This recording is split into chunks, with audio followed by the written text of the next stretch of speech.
So now we're going to take this beautiful web that we made and figure out how to change this into curriculum for children. So when you're thinking about writing curriculum for children in terms of science, what do we start with? A concept. Yeah. I think that's what it is. Be brave. So we're going to start with a concept, and then we're going to come up with an activity objective. And when we do activity objectives, we need our research questions.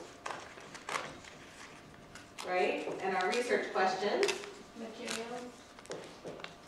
And our materials. Open-ended questions. Vocabulary. Vocabulary. All right. When we do activity objectives, there's 3 parts, right? ABCs. Our ABCs. The children. A is the children of the group. audience, usually the children, the students. B is behavior, the action, the verb. C is It's been a long time since I did What that. they're doing. what they're going to do. Well, this is what they're going to do, and this is what they're going to do it with. So that's our condition. So that's where the materials come in. So we need an audience, a behavior, and a condition for every activity objective. And it needs to be looking, the children will look. The children will listen. Motoric. It needs to be motoric. It has to be something that the children are going to do. Exactly.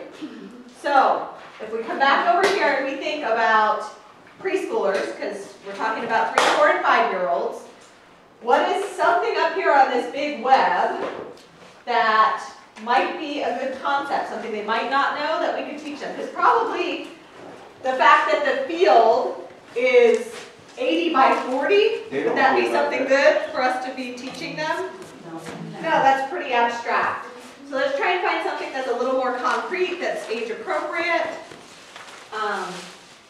What do you think? Equipment? Yeah. So coming over to equipment. Soccer players wear shin guards, soccer cleats, tall socks, and not guards to protect themselves on the field. All right, so your concept was soccer players Wear shin guards, soccer cleats, socks, and mouth guards to protect themselves on the field.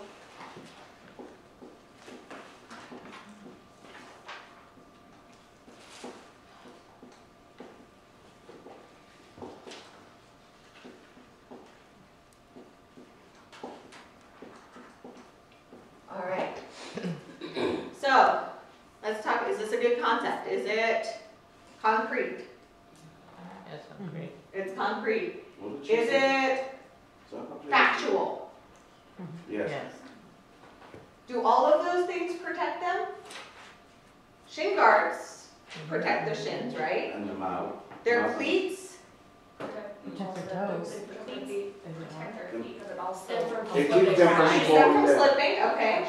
Socks, keep them. Yeah. Covers the shin guards from moving? it covers the shin guards. Does it protect them? No. Well, their feet, Socks on. well, they're free from getting blisters if you're wearing, you know, shoes without socks and they're sweating, so, yeah. Okay. Mouth guards? Yeah. That's pretty self-explanatory. Is there anything else that they wear to protect themselves? No. Okay. Do they wear elbow pads? No. Does it work out? Not usually. Goalies wear gloves. Goalies have some additional protective equipment. They wear gloves and they wear, their sleeves have padding on the elbows and padding on the hips. They have it on the knees too. But there's some extra padding on goalie pants and on goalie jerseys. But if we just stick with the typical soccer player, this is probably pretty accurate.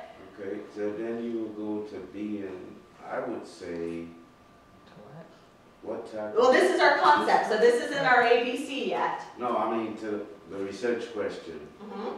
And you could, a simple research question, because remember, that gave you the answer. Mhm. So now the question you need is, what can a soccer player use to protect himself? Right, so we gotta play Jeopardy, right? This is the answer, what's the question? And Anthony, you proposed what? do soccer players wear to protect themselves? Yes.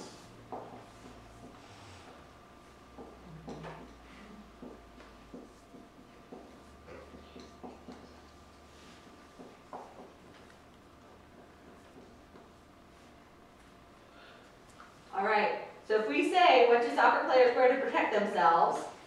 And somebody answers us, soccer players wear shin guards, cleats, socks, and mouth guards to protect themselves. Are we in alignment so far? Yes. We're good. We go with this word. Now we need an activity objective. And so that's, what are the children going to do that allows them to answer this question and learn this concept? Where's the outfit or whatever? The children Try on. Try, yeah. will try on shin guards, cleats, socks, and mouth guards.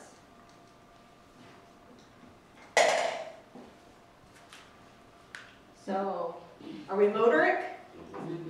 Do we have an A? Do we have a B? We'll try. We have a C, the shin guards, etc.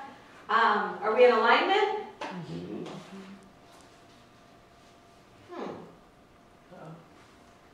If I put on shin guards and cleats and socks and a mouth guard, am I going to learn that it protects me? No, you No, have to play the because- game. Yeah, You you got have to play. to be able to. Yeah, so it's that protect. We're not quite in alignment yet by just So- trying them on. You could say, The the children children will- will try on shin guards, cleats, and mouth guards while, while playing soccer. How about then you make life easy? The children will play a game of soccer using protective equipment. And the equipment we know are the shin guard cleats and stuff. So how are they going to know that that protects them? Actually, the children will watch a movie or a video. No. Or you actually want them to do Yeah. If they're going to learn that it Okay, protects so- them, it.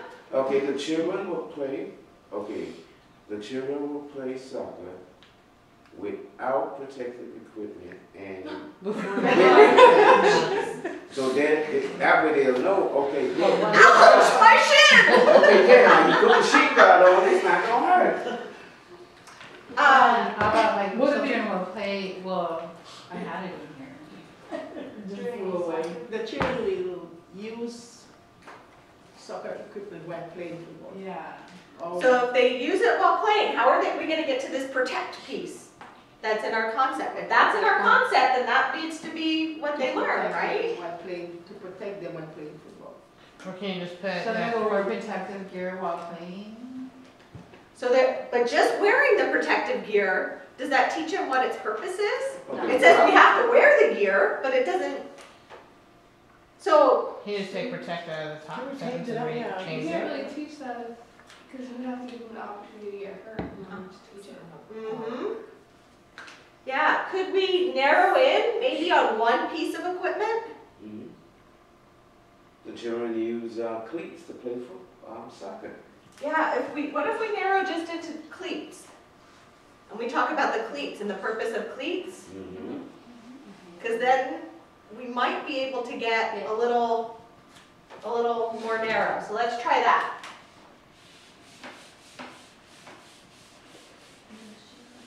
So who's got a concept about cleats? Cleats are used to protect players from slipping and sliding in soccer.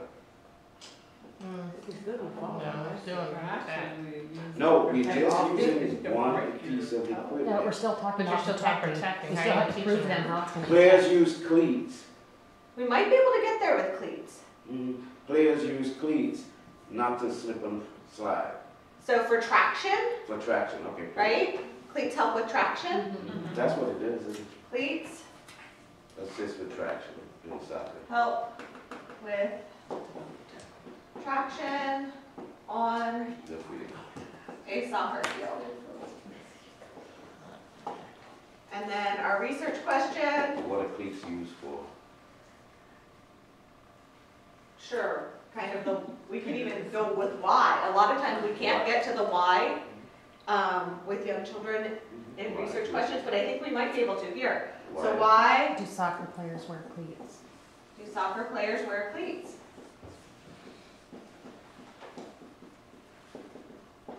Okay, and if we're gonna get there, are we in alignment so far? Yeah. We're in alignment so far, now we need an activity objective. How are we getting there? Children will wear cleats on a muddy soccer field. Okay? If they just wear cleats on a muddy soccer field, No, the children will wear cleats and play soccer on a muddy field. okay? Because then they're gonna realize, oh yeah, I can run, I have traction. Oh, I don't slip and slide, but if I take them off, Take them off and wear what? Tennis shoes. tennis shoes.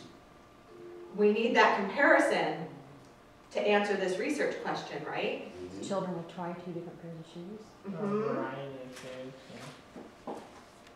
The children will, so what are they gonna do in these shoes?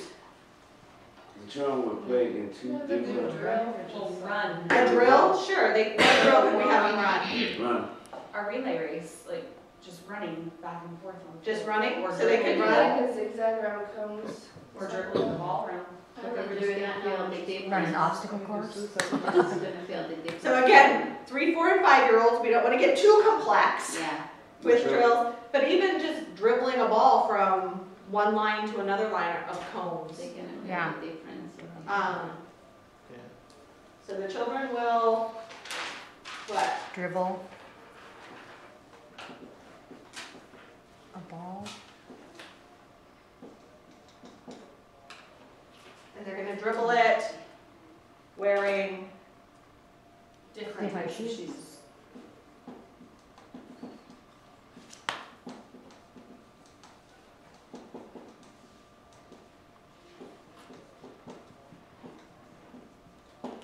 all right. Do we have an A? Do we have a B? Dribble. We'll dribble a C, Mhm. a ball wearing different types of shoes. Are we in alignment now? If the children dribble a ball wearing different types of shoes, will No, they be able to figure out why soccer players wear cleats? no, because it has to be specific as to where, because, I mean, they can dribble a ball on the carpet Okay, versus dribbling a ball on the cement or in a field. so it needs to be on a field or in grass? Yeah, in grass.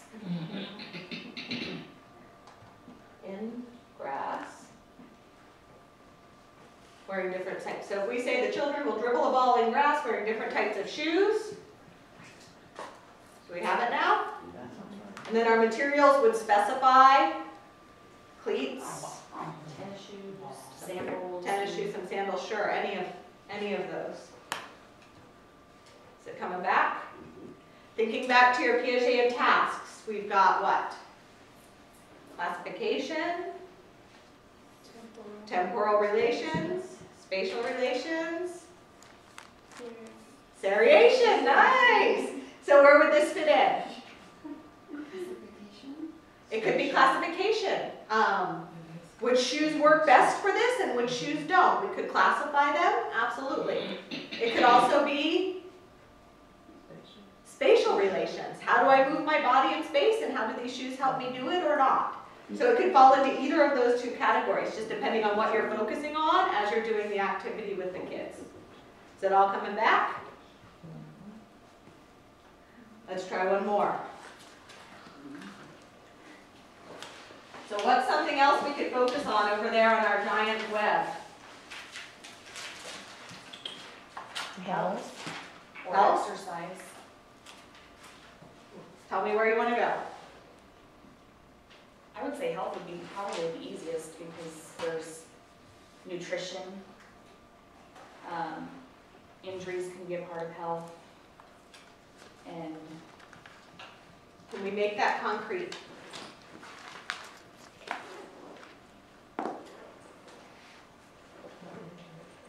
if we talk specifically about nutrition, So give me a concept. soccer players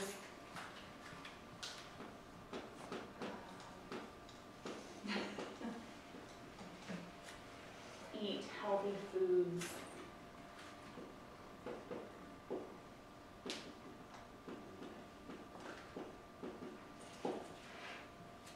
And eat and drink plenty of water to have proper nutrition. I don't know. I was thinking maybe like skills. Yeah, because Because- it's very motor Yeah. for the children also. Skills would be motoring. Nutrition is hard to see. Yes. Yeah. I think it absolutely, but I can't see vitamin C. Right. I can't see, children might be able to feel when they're getting dehydrated and their lips feeling dry. A lot of our kiddos, especially in group care, get dehydrated because we don't give them enough opportunities to drink water. This one is harder to make concrete. There might be a way you could do it. What's the other thing? Skills would be pretty easy. Yeah, To make concrete. Different kind of skills or exercises. Or even the balls would. Can you, Or balls, talking about the different sizes of balls and different types of balls would be something that we could make concrete pretty easily. But still, I think that different sizes of balls would be as much as the skills where they'll definitely learn to dribble. So in terms of challenging, if we would need to know something about our kiddos, and if a lot of them already play soccer, they might already know that there are different sizes of balls, and so that would be a challenging concept for them. Where if a lot of them didn't play soccer, that might be a new concept for them. So we would need to know something about the kiddos. The same with skills. If we have a class full of kiddos that play soccer, then there might be some skills that they already know. There might be some ones that they don't know. So when you're thinking about how to create challenging concepts, you need to know something about the kiddos that you're planning for and what would be challenging. would you say, can you change that a little bit and say, soccer players remain hydrated by consuming water or Gatorade? And so what we were talking about is that it's harder to make this one concrete, and we were thinking about moving on to skills or balls, something that would be a lot more visible. Because what's the difference between Gatorade and water? How are we gonna Explain the purpose of the two different drinks in our body and what they do for us? I can't see the electrolytes in Gatorade. You know? I got you. So, So then it's just blue water that tastes good. yeah. Sugar water, really. So what's a concept? Where do we want to go? You said you want to do skills?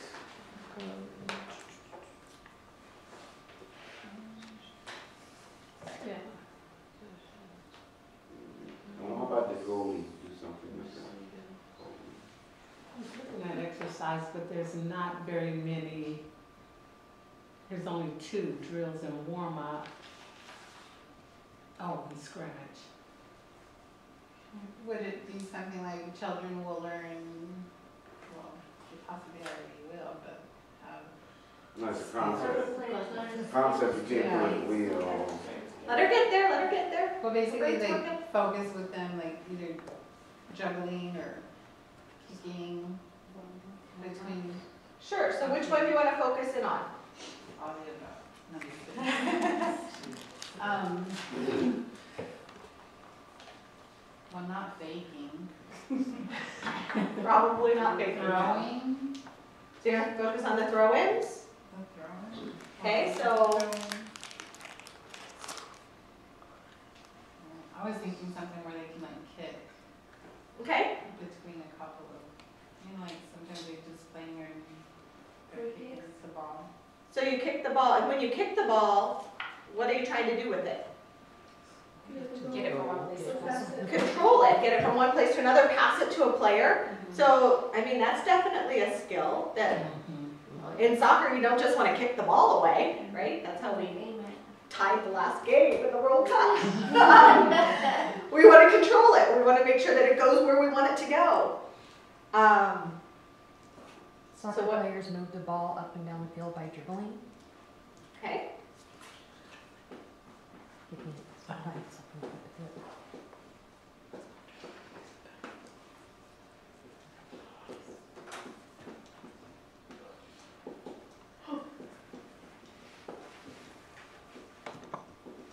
So soccer players move the ball up and down the field by dribbling. There's one other thing they do, Passing. and passing.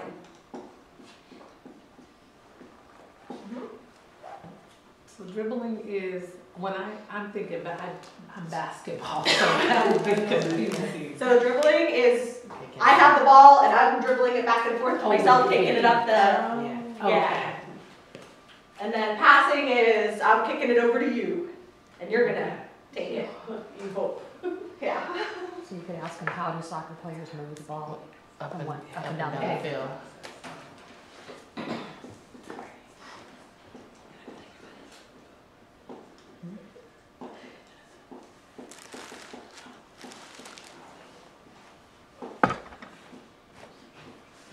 How do soccer players move the ball up and down the field? So if I ask you, how do soccer players move the ball up and down the field, and you tell me soccer players move the ball up and down the field by dribbling and passing, are we in alignment? Mm-hmm. We're in alignment. What's our activity objective? The children will, that's the easy part, right? The children will dribble, Dribble the ball to each other. will dribble and pass the The ball ball to each to- other or to one another.